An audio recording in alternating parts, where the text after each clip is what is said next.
செய்தியின் ஆதாரத்திற்காக ஒரு சில வசனங்களை நாம் வாசிப்போம். ஆண்டவர் நம்மோடு கூட இடைப்படுவாராக. உலகம் முழுவதுமாய் இந்த நாள் பாம் சண்டே, குருத்தோலை ஞாயிறாக அது அனுசரிக்கப்படுகிறது.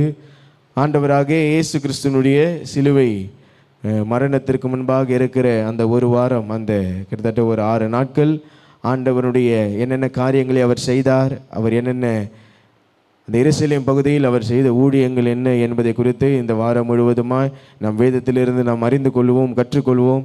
நிச்சயமாகவே ஆண்டவர் நன்மையான காரியங்களை செய்வார். எடுத்தவர்கள் வாசியுங்கள். மத்தேயு எழுதினதான சுவிசேஷ புஸ்தகம் 21வது அதிகாரம். மத்தேயுவின் சுவிசேஷ புஸ்தகம் 21வது அதிகாரம் 4வது வசனத்திலிருந்து 14 வரை நம்ம எல்லாரும் கொஞ்சம் எடுத்துக்கோங்க. மத்தேயு 21 4வது வசனத்திலிருந்து 14வது வசனம் வரை இந்த எல்லா வசனங்களையும் நாம் வாசிப்போம். கர்த்தர் நமக்கு உதவி செய்வாராக. இதோ உன் ராஜா சாந்த குணமுள்ளவராய் கழுதையின் மேல் மரியின் மேலும் ஏறிக்கொண்டு உன்னிடத்தில் வருகிறார். தீர்க்கதரிசியினால் உரைக்கப்பட்டது நிறைவேறும்படி இதெல்லாம் நடந்தது. சீஷர்கள் போய் இயேசு தங்களுக்கு கட்டளையிட்டபடியே செய்து கழுதையையும் குட்டியையும் கொண்டு வந்து அவைகளின் மேல் தங்கள் வஸ்திரங்களை போட்டு அவர் ஏற்றினார்கள். திரளான ஜனங்கள் தங்கள் வஸ்திரங்களை வழியிலே விரித்தார்கள். வேறு சிலர் மரக்கிளைகளை தரித்து வழியிலே பரப்பினார்கள். முன்னடப்பாரும் பின்னடப்பாரும் தாவீதின் குமாரனுக்கு ஓசன்னா, கர்த்தரின் நாமத்தில் வருகிறவர் ஸ்தோத்தரிக்கப்படத்தக்கவர், உன்னதத்தில் ஓசன்னா என்று சொல்லி ஆர்ப்பரித்தார்கள். அவர் எருசலேமுக்குள் பிரவேசிக்கையில் நரகத்தார் யாவரும் ஆச்சரியப்பட்டு இவர் யார் என்று விசாரித்தார்கள். அதற்கு ஜனங்கள், இவர் கலிலேயாவில் உள்ள நாசரேத்திலிருந்து வந்த தீர்க்கதரிசி ஆகிய இயேசு என்றார்கள். இயேசு தேவாலயத்தில் பிரவேசித்து ஆலயத்திலே விற்கிறவர்களையும் குள்ளூர்களும் ஆகிய யாவரையும் வெளியே துரத்தி காசுக்காரருடைய பலகைகளையும் புறா விற்கிறவர்களின் ஆசனங்களையும் கவிழ்த்து, என்னுடைய வீடு எல்லா ஜனங்களுக்கும் ஜெப வீடு என்று எழுதியிருக்கிறது, நீங்களோ அதை கல்லர் குகையில் ஆக்கினீர்கள் என்றார். அப்பொழுது குருடரும் சப்பானிகளும் தேவாலயத்திலே அவரிடத்திற்கு வந்தார்கள். அவர்களை சொஸ்தமாக்கினார். கண்களை மூடி ஜெபம் பண்ணுவோம். முடிந்தவர்கள் இந்த வேத பகுதியின் மேல் உங்களுடைய கரங்களை வைத்து ஆண்டவருக்கு நன்றி செலுத்தி, ஆண்டவரே இந்த வார்த்தையை எங்களுக்காக நீர் தந்த கிருபைகளுக்கு நன்றி. இந்த வார்த்தையை கொண்டு தேவநீர் எங்களோடு கூட பேச போகிறதான உமது கிருபைகளுக்கு நன்றி செலுத்துகிறோம். நீர் பேச நாங்கள் கேட்கும்படியாய் திறந்த செவி உள்ளவர்களாய், திறந்த இருதயம் உள்ளவர்களாய், இந்த நாளில் நாங்கள் அறிந்து கொள்ள வேண்டிய சத்தியங்களையும் நாங்கள் அறிந்து கொள்ள வேண்டிய ஆண்டவரே அந்த வழி நடத்துதலையும் நாங்கள் அறிந்து கொள்ள, இதை தியானிக்க பரிசுத்த தேவன் எங்களோடு கூட பேசுங்க. உம்முடைய மாறாத மகிமையின் கிருபை பிரசன்னம் இந்த செய்தியின் வேலை முழுவதுமாய் எங்களோடு கூட தரித்திருப்பதாக கிருபையினால் நடத்துவீராக. இயேசுவின் நாமத்தில் பிதாவே, ஆமேன், ஆமேன். அல்லேலூயா. நல்ல கையை உயர்த்தி அல்லேலூயா. ஆண்டவர் இயேசு நல்லவர். நிச்சயமாகவே கர்த்தர் நம்மோடு கூட இருக்கிறார்.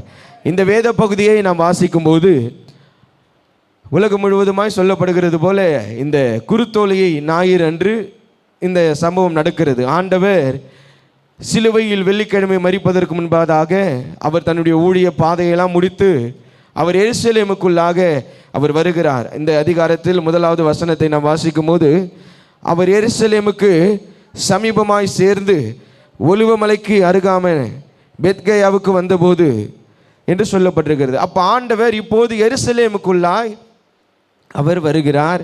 இந்த எருசலேமில் இருந்து தான் அவருடைய இந்த சிலுவை வரையிலான அந்த உயிர்த்தெழுதல் வரையிலான சம்பவங்கள் தொடர்ந்து நடைபெற்று கொண்டே வருகிறது. எல்லா திருச்சபைகளிலும், எல்லா பாரம்பரிய திருச்சபைகளிலும் இந்த நாளை அவர்கள் குருத்தோலையெல்லாம் கையில் கொடுத்து என்ன பண்ணுவாங்க, இந்த நாளை அவர்கள் அனுசரிப்பது கொண்டு இருப்பார்கள். சிலர் பவனி செல்வார்கள். ஆனால் இந்த குருத்தோலையை கைகளில் வைத்ததினாலோ இல்லை பவனி செல்கிறதுனாலோ அல்ல, நாம் இந்த சத்தியத்தை அறிந்து கொள்ள வேண்டும். ஆமென். நாம் என்ன அறிந்து கொள்ளணும்? ஆண்டவர் எதற்காக இந்த நாளை நாம் விசேஷமாய் அனுசரிக்கிறோம், ஏன் இந்த சிலுவையின் மரணத்தை, சிலுவை தியானத்தை, ஆண்டவர் உயிர்த்தெழுதலை நாம் ஏன் அனுசரிக்கிறோம் என்று சொல்லி வேதம் கற்றுக் கொடுக்கிற விதமாய் அறிந்து கொள்ள வேண்டியது எல்லா பெந்தேகோஸ்தே கிறிஸ்தவர்களுக்கும் அது கடமையாக இருக்கிறது. அல்லேலூயா. நாம் எல்லாம் என்ன கிறிஸ்தவர்கள்? சத்தமாக சொல்லுங்களேன். பெந்தேகோஸ்தே கிறிஸ்தவர்கள். அப்போ நாம் ஆண்டவர் எழுதி வைத்திருக்கிறதான ஒவ்வொரு வார்த்தையும் வீணாக எழுதப்பட்டது அல்ல. வேதத்தில் இருக்கிற ஒரு வார்த்தையும், ஒரு ஃபுல் ஸ்டாப், ஒரு கமா கூட ஆண்டவர் விரும்பினா அது எழுதினது அல்ல. ஒவ்வொன்றுக்கும் ஒவ்வொரு அர்த்தங்களை தந்து கர்த்தர் எழுதி வைத்திருக்கிறார். அப்பொழுது இந்த நாளில் என்ன நடந்தது என்று பார்க்கும்போது 2 தலைப்பின் கீழாய் இந்த செய்தியை நீங்கள் கவனிக்கும்படியாய் நாங்கள் உங்களை உற்சாகப்படுத்துகிறோம். முதலாவது, எருசலேமில் இயேசு கிறிஸ்து என்ற தலைப்பில் ஆண்டவர் இந்த எருசலேமுக்குள் அவர் வரும்போது அவர் யாராய் இருந்தார், ஜனங்களுக்கு தன்னை யாராய் அவர் வெளிப்படுத்தினார் என்பதை குறித்தும் நாம் அறிந்து கொள்ள வேண்டியது நம்முடைய கடமையாக இருக்கிறது. இரண்டாவதாக, பர்பஸ் ஆஃப் த பாம்.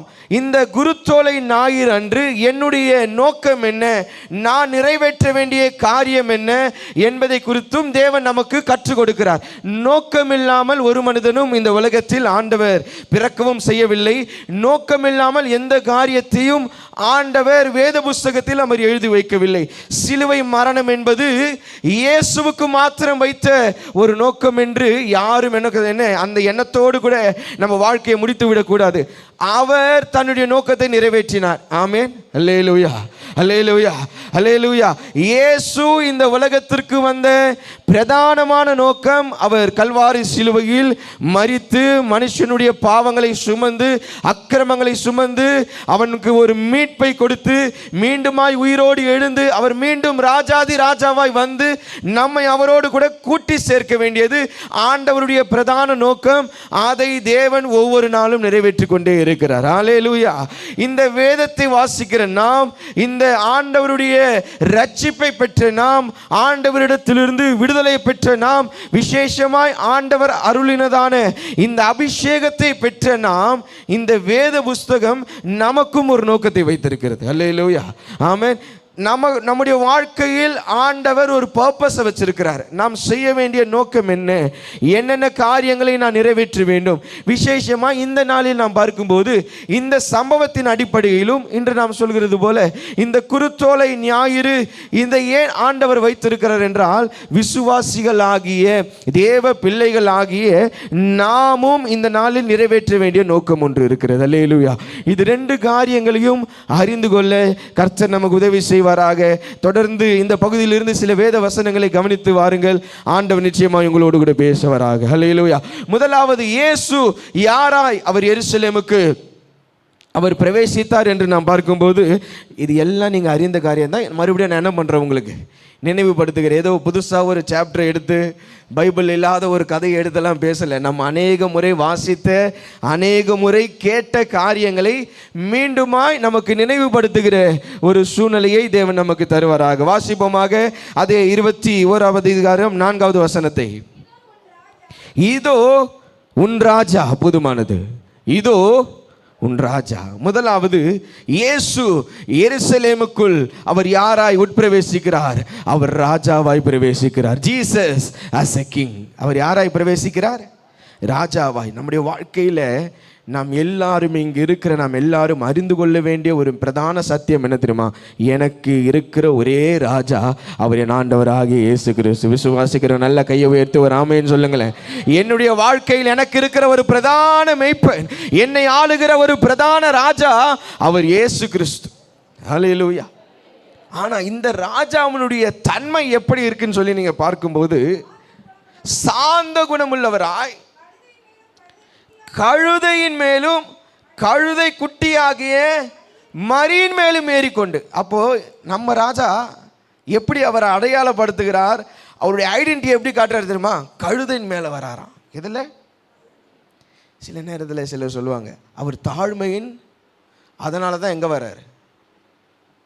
அல்லேலூயா. அப்படி யாரா நினச்சிருந்தீங்கன்னா என்னையோட மாற்றிருங்க.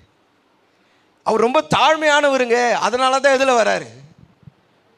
அவர் சாந்த குணமுள்ளவருங்க, அதனால தான் அவர் கழுதில் வந்தார். இல்லைங்க, அந்த நாட்களில் வாழ்ந்த ராஜாக்களுக்கு ரெண்டு விதமான ராஜாக்கள் அந்த இஸ்ரவேல் தேசத்தில் வாழ்ந்து கொண்டு வந்தார்கள். ஒன்று யூத ராஜா, இன்னொன்று யாரு? புறஜாதிகளுடைய ராஜா. ஒன்று யாரு? யூதர்களுக்குரிய ராஜாவும் புறஜாதி ராஜா. இந்த ரெண்டு ராஜாக்கள் இஸ்ரவேல் தேசத்தில் வாழ்ந்து கொண்டு வந்தார்கள். இப்போ ஆண்டவர் எருசலேமுக்கு தன்னை அவர் இங்கு வாழ்கிற யூத ஜனங்களுக்கு, இங்கு இருக்கிறதான பரிசேயர்களுக்கு, இங்கு இருக்கிறதான சதுசேயர்களுக்கு, இங்கு ஆண்டவரை விசுவாசிக்காத ஜனங்களுக்கு ஆண்டவர் தன்னை இப்போது யாராய் அடையாளப்படுத்தி கொண்டிருக்கிறார் என்றால், நான் தான் உங்களை ரட்சிக்கிற ராஜாவாய் வருகிறேன். அல்லேலூயா. அதனால தான் அவர் கழுதையின் மேல் வரார். யூத ஜனங்கள் அப்போ என்னையா, ராஜா கழுதை மேலே வந்தால் யாருன்னா ஒத்துப்பாங்களா? ஆல்ரெடி இங்கே இருக்கிற ஜனங்களே பேசிட்டு இருக்கிறாங்க, இவர் தேவனானால் இவர் கடவுளா? இவர் தச்சனுடைய மகன் அல்லவா? இவர் யாருடைய மகன்? நம்ம வாசிக்கிறோம்ல சுவிசேஷ புஸ்தகத்தில். ஆண்டவரை இந்த ஜனங்கள், இந்த பரிசேயர்கள் எப்படி அடையாளப்படுத்தினார்கள்? இவர்கள் தச்சனுடைய மகன், இவருடைய சகோதரர்கள் நம்மிடத்தில் அல்லவா வேலை செய்து கொண்டிருக்கிறார்கள். அப்போ இவர்களுக்கு, இந்த ராஜா மேன்மையில் இருக்கிறவர்களுக்கு கீழ்ப்பட்டவராய் தான் இயேசுவை அவர்கள் பார்க்கிறார்கள். ஆனால் இப்போது ஆண்டவர் இவர்களுக்கு தன்னை வெளிப்படுத்துகிறார். உங்களுக்கு கீழ்ப்பட்டவராய் நான் இல்லை, இந்த உலகம் அனைத்திற்கும் மேற்பட்டவராய், மேலான ராஜாதி ராஜாவாய் அவர் எருசலேமுக்குள் பிரவேசிக்கிறார். அல்லேலூயா. அதனால தான் அவர் கழுதை மேலே வராரு. இதற்கு சில வசனங்களை நான் காட்டுறேன். ரெண்டு விதமான ராஜாக்கள் என்று சொன்னேன். இவர்களுடைய அந்த ராஜ பவனி எப்படி இருக்கும் என்று சொன்னால், வாசிங்க 1 ராஜாக்கள் 1 அதிகாரம் 33, 34 இந்த 2 வசனங்களை வாசிங்களேன். 1 ராஜாக்களின் புஸ்தகம் 33 அதிகாரம் 34 வசனம்.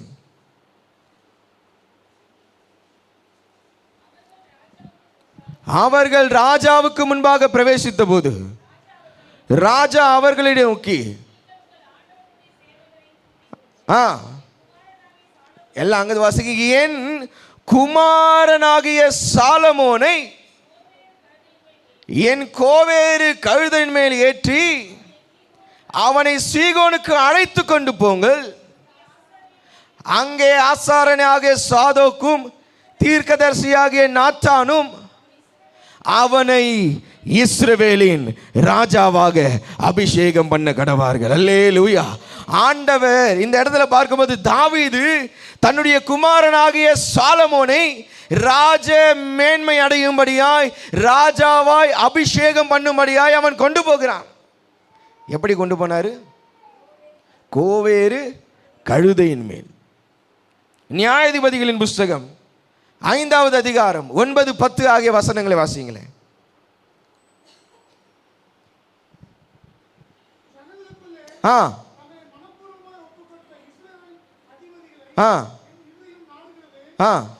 கர்த்தரை ஸ்தோத்தரிங்கள். வெள்ளை கழுதைகளின் மேல் ஏறுகிறவர்களே, எங்க வீற்றிருக்கிறவங்க? நியாய ஸ்தலத்தில் வீற்றிருக்கிறவர்களே. எதுல வீற்றிருக்கிறாங்களா? வெள்ளை ஏறுகிறவர்களே. அப்ப 2 ராஜாக்கள், யூத ராஜாக்களுடைய அடையாளம் என்ன என்று சொன்னால், அவர்கள் கழுதையின் மேல் வருவார்கள். எதுல வருவாங்களா? புறஜாதி ராஜாக்கள் எதுல வருவாங்க? குதிரையில வருவாங்க. எதுல வருவாங்க? அந்த அடையாளத்தை தான் கர்த்தர் இங்கு வெளிப்படுத்துகிறார். நான் கழுதையின் மேல் ஏறி வருகிறவன். அப்போ இவர் கழுதை மேலே வர பவனியை பார்த்து அங்கே இருக்கிற ஜனங்களுக்கெல்லாம் ஒரு ஐடியா வந்துடும், இவர் யாரு? ராஜா. அல்லேலூயா. இயேசு எருசலேமின் ராஜாவாக இருக்கிறார். இன்றைக்கு இயேசு நம்முடைய குடும்பத்தின் ராஜாவாக இருக்கணும். இயேசு உங்களுடைய இருதயத்தில் அவர் ராஜாவாய் வீற்றிருக்க வேண்டும். இந்த குருத்தொலை ஞாயிறை இந்த நாளில் வந்து ஆண்டவரை ஆராதிக்கிற நீங்கள் உங்கள் இருதயத்தில் ஒரு காரியத்தை பதித்து வைத்துக் கொள்ளுங்கள். என்னை ஆளுகிறவர், என்னை ஆட்சி செய்கிற ராஜா, அவர் என் ஆண்டவராகிய இயேசு கிறிஸ்து. அல்லேலூயா. இவர் தற்காலிக ராஜா அல்ல, அவர் நித்தியமாய் ஆட்சி செய்கிற ராஜாவாக இருக்கிறார். அல்லேலூயா. அவர் நித்தியமாய் ஆட்சி செய்கிற ராஜா.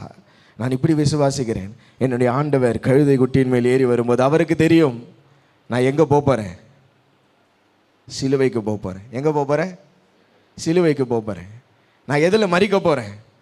சிலுவையில் மறிக்க போகிறேன்.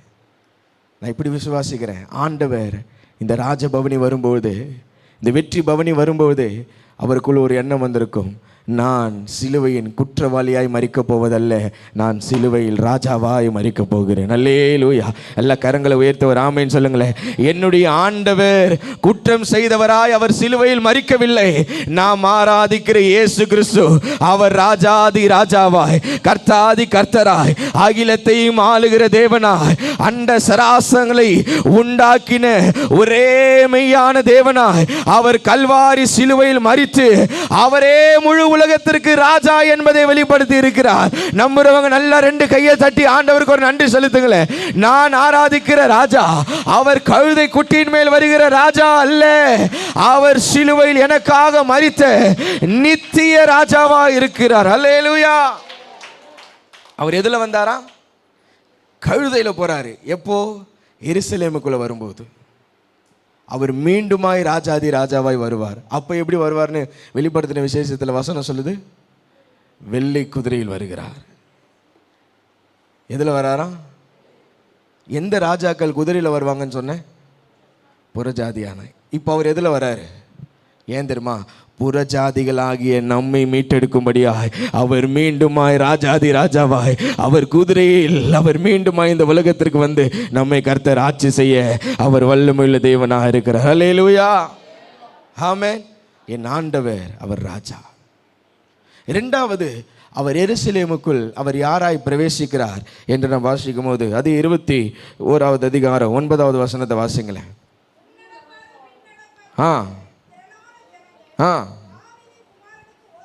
தாவீதின் குமாரனுக்கு ஓசன்னா, கர்த்தரின் நாமத்தினாலே வருகிறவர் ஸ்தோத்தரிக்கப்பட்டவர் உன்னதத்திலே ஓசனா என்று சொல்லி. இரண்டாவது, அவர் எருசலேமில் யாராய் இருக்கிறார், அவர் எனக்கு யாராய் இருக்கிறார் என்று பார்க்கும்போது இங்கு ஜனங்கள் எல்லாரும் இவரை ஒரு வார்த்தை சொல்லி அவர்கள் அழைக்கிறார்கள். தாவீதின் குமாரனுக்கு ஓசன்னா, உன்னதத்தில் ஓசன்னா என்று சொல்லி ஆர்ப்பரிக்கிறார்கள். இரண்டாவது, ஆண்டவர் யாராய் எருசலேமில் இருக்கிறார். இந்த ஜனங்கள் அவரை யாராய் பார்க்கிறார்கள் என்றால் அவரை மீட்பராய் பார்க்கிறார்கள். யாரு? Is a redeemer. Jesus as a king, Jesus as a redeemer. அவர் என்னுடைய மீட்பர், அவர் என்னை விடுதலையாக்குகிறவர். ஓசன்னா என்றால் என்ன அர்த்தம்? ஓசன்னா என்றால் என்ன அர்த்தம்? நம்மலாம் பாடினோம். என்ன பாட்டு பாடுங்க?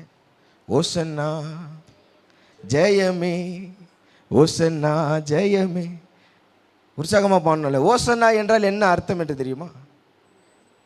ஆண்டவரே என்னை ரட்சியும், ஆண்டவரே என்னை விடுதலையாக்கும்.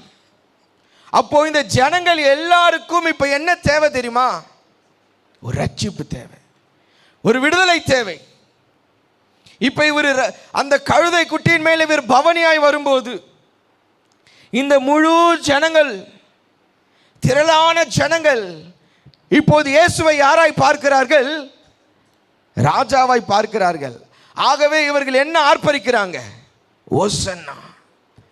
இது ஒரு தீர்க்க தரிசன வார்த்தை. இது எங்க எழுதப்பட்டிருக்கு இதே வார்த்தை என்று சொல்லும்போது சங்கீதம் 118வது சங்கீதம் 25, 26 ஆகிய 2 வசனங்களை வாசிக்கும் போது, சங்கீதம் 118வது சங்கீதம் 25வது வசனம், கர்த்தாவே ரட்சியும், கர்த்தாவே காரியத்தை வாய்க்க பண்ணும், கர்த்தருடைய நாமத்தினால் வருகிறவர் ஸ்தோத்தரிக்கப்பட்டவர். அப்போ கர்த்தாவே ரட்சியும், அந்த வார்த்தைக்கு தான் என்ன பொருள் தெரியுமா? எபிரேய பதத்தில் ஓசன்னா. அப்ப அதை தான் சொல்றாங்க, கர்த்தாவே ரட்சியும், எங்களை விடுதலையாக்கும், எங்களை ரட்சியுங்க ஆண்டவரே, எங்களுக்கு ஒரு மீட்பு தேவை, எங்களுக்கு ஒரு விடுதலை தேவை. ஒருவேளை இந்த காலை நேரத்தில் விடுதலை பெற முடியாதபடிக்கு கட்டுகளோடு கூட, உபத்திரவத்தோடு கூட, பாடுகளோடு கூட எந்த சூழ்நிலையில் வந்திருந்தீர்கள் என்றால் ஒரே நம்பிக்கை உங்களுக்கு தேவை, என்னை விடுதலையாக்க ஒரு தேவன் இருக்கிறார். அல்லேலூயா. என்னை விடுதலையாக்க ஒரு தேவன் இருக்கிறார். இங்க இருக்கிற இந்த ஜனங்கள் எல்லாம் ஒரு விடுதலைக்காக காத்து கொண்டிருக்கிறாங்க. இந்த சம்பவத்தை இன்னொரு சுவிசேஷ புஸ்தகத்தில் நீங்கள் வாசிக்கும் போது ஏன் இந்த ஜனங்கள் எல்லாம் ஆண்டவரை நோக்கி இவ்வளவு உரத்த சத்தமிட்டார்கள் என்று சொல்லி நமக்கு அழகாய் ஒரு வார்த்தை அங்கே நமக்கு எழுதப்பட்டிருக்கிறது. எடுத்தவர்கள் வாசிங்க, யோவானின் சுவிசேஷம் 12வது அதிகாரம் 17வது வசனம். யோவான் சுவிசேஷம் 12:17.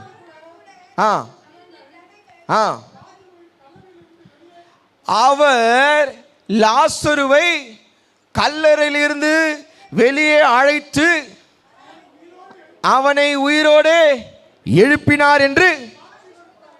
ஏன் தெரியுமா? இவங்க எல்லாம் ஆண்டவரை என்னை விடுதலை ஆக்குங்க, என்னை விடுதலை ஆக்குங்கன்னு சொல்லி அவரிடத்துல முறையிடுறாங்க. இந்த பவனி வரும்போது நீங்கள் அந்த யோவான் சுவிசேஷத்தில் அந்த 12வது அதிகாரமும் இந்த சம்பவத்தை குறிப்பிடப்பட்டிருக்கும். அங்கு யோவான் எழுதுகிறார், இங்கு கூடியிருந்த ஜனங்களுக்குள்ள ஒரு பேச்சு உண்டாகுது. என்ன பேச்சு தெரியுமா? இவர் யாரு? லாசருவை கல்லறையில் இருந்து உயிரோடு எழுப்பினாரையா. ஆமே, இவர் யாரு? உயிரோடு கூட எழுப்பினார். ஆகவே இந்த ஜனங்களுக்குள்ள இப்போ அதிகமாக ஒரு நம்பிக்கை வருது, நம்மளை விடுதலையாக்க யாரால தான் முடியும்? ஏன்னா இவர் மரித்தவங்களே என்ன பண்ணிட்டாரு? உயிரோடு எழுப்பினாரு. நம்மை விடுதலையாக்குவது அதிக நிச்சயம் அல்லவா? எத்தனை பேர் நம்புறீங்க? நல்ல கரங்களை உயர்த்தி ஒரு ஜெபம் பண்ணுங்கள். ஆண்டவரே, மரித்த லாசருவை உயிரோடு கூட எழுப்பினீர் அல்லவா? சொல்லுங்களேன், மரித்த லாசருவை உயிரோடு கூட எழுப்பினீர் அல்லவா? இந்த கால நேரத்தில் நாங்கள் விசுவாசிக்கிறோம். ஒருவேளை பயத்தினால் கட்டப்பட்டிருக்கலாம், பலவீனத்தினால் கட்டப்பட்டிருக்கலாம், சரீரத்தில் வியாதியினால் கட்டப்பட்டிருக்கலாம், பிசாசின் போராட்டத்தினால கட்டப்பட்டிருக்கலாம். ஆண்டவரே, ஆண்டவரே, ஒரு விதமான போராட்ட கட்டுகளினால கட்டப்பட்டிருக்கலாம். அல்லேலூயா, அல்லேலூயா, அல்லேலூயா. நீங்கள் விடுதலை பெற முடியாதபடிக்கு, நீங்க ஆசீர்வாதம் பெற முடியாதபடிக்கு, நீ நன்மையை பெற முடியாதபடிக்கு, ஒரு விதமான கட்டுகளோடு கூட இந்த ஆராதனையில் அமர்ந்திருக்கிற சகோதரியே, இந்த ஆராதனையில் இருக்கிற சகோதரனே, இன்றைக்கு கர்த்தர் சொல்லுகிறார், உன்னை விடுதலை படுத்துகிற ஒரு தேவன் உண்டு. லாசருவை உயிரோடு கூட எழுப்பினார் அல்லவா? நம்புறவங்க மாத்திரம் ஒரு ஆமென் சத்தமா சொல்லுங்களேன். அவர் உயிரோடு கூட எழுப்பினார் அல்லவா? இந்த ஆராதனையில், இந்த ஜெபம் பண்ற நேரத்தில் சிலருடைய கட்டுகளை எல்லாம், சிலருடைய கட்டுகளை எல்லாம், சிலருடைய கட்டுகளை எல்லாம் கர்த்தர் உடைப்பாரு. சிலருடைய கட்டுகளை எல்லாம் கர்த்தர் உடைப்பாரு. அவர் ரட்சிக்கிற தேவன், அவர் விடுதலை ஆக்குகிற தேவன், அவர் விடுதலை ஆக்குகிற தேவன். உன் குடும்பத்தில் இத்தனை ஆண்டுகள் கட்டப்பட்டிருந்த கட்டு, சிலருக்கு கர்த்தர் சொல்லுகிற வார்த்தை, இத்தனை ஆண்டுகளாக ஒரு போராட்டத்தோடு, ஒரு பாடுகளோடு, ஒரு கட்டோடு வாழ்ந்து கொண்டிருந்தல, இன்றைக்கு உயிருள்ள மேசியாவாய் அவர் விடுவிக்கிறவராய் எருசலேமுக்குள் பிரவேசித்தது போல இன்றைக்கு அநேக குடும்பங்களில் இயேசு பிரவேசிக்கிறார். இயேசு பிரவேசிக்கிறார். இயேசு பிரவேசிக்கிறார். உன் சிந்தையில் இருக்கிற அந்த பயத்தினுடைய கட்டு, உன் சிந்தையில் இருக்கிற அந்த போராட்டத்தினுடைய கட்டு, ஏதோ ஒன்றை குறித்து பயந்து போய் வந்திருக்கிறல, உன் வாழ்க்கையை குறித்து பயந்து போய் வந்திருக்கிறல, உன் எதிர்காலத்தை குறித்து பயந்து போய் வந்திருக்கிறல, உன்னை விடுதலை ஆக்குகிற இயேசு. விசுவாசிக்கிறவங்க ரெண்டு கையை தட்டி அந்த அபிஷேகத்தோடு ஒரு வார்த்தை அந்நிய பாஷையை பேசி நீ ஆண்டவரிடத்தில் மன்றாடும் போது, இப்பொழுதே விடுதலை, இப்பொழுதே விடுதலை.